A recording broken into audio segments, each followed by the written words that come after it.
Today, I want to explore how Sarada Uchiha stands as the philosophical heir to Itachi Uchiha, not through bloodline or technique, but through the ideals they uphold, the flaws they wrestle with, and the growth they earn.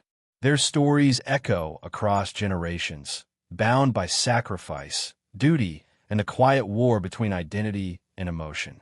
Duty over feelings. Itachi lived and died as Itachi the Shinobi. He slaughtered his clan, became a rogue, and shaped Sasuke's destiny from the shadows, all while concealing the truth. Even in death, he left behind Shirsue's crow as a failsafe to protect the leaf should Sasuke ever turn against it.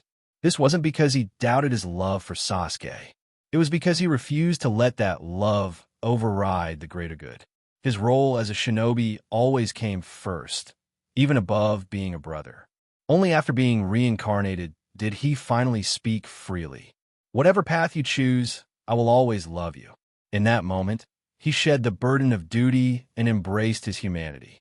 He allowed himself to be Itachi, the brother, not the shinobi, not the martyr, just a man who loved his little brother. This sentiment is symbolized in the final Chidori, Rasengan clash.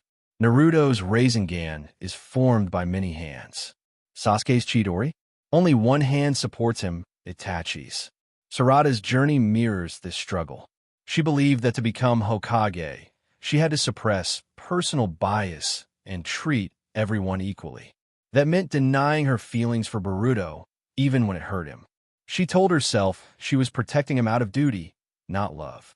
When Boruto's eye was slashed and the world turned against him due to omnipotence, Sarada's desperation was reframed as failure in her role, not as heartbreak.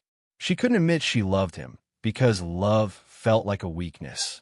It wasn't until chapter 21, when Yodo confronted her, that Sarada broke free.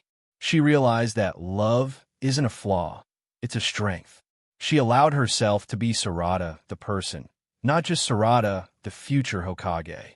She chose emotion over image. Unlike Itachi, who only embraced his feelings after death, Sarada made that choice while still alive.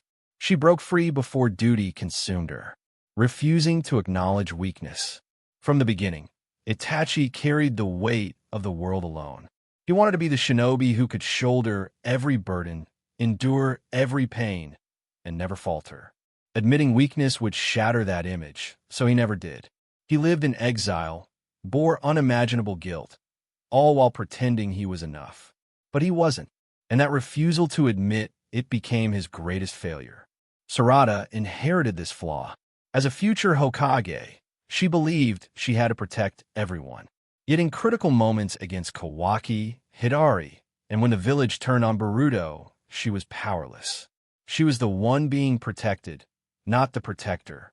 Still, she couldn't admit her weakness. It clashed with the image she was trying to uphold.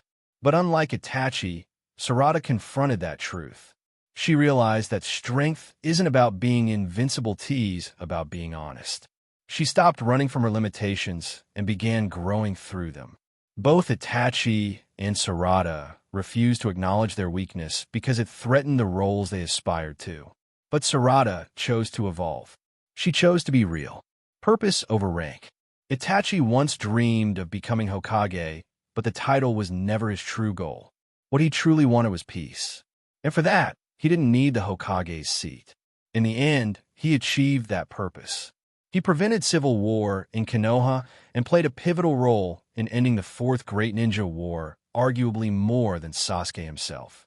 Sarada's path mirrors this. She set her sights on becoming Hokage to protect others and treat them like family.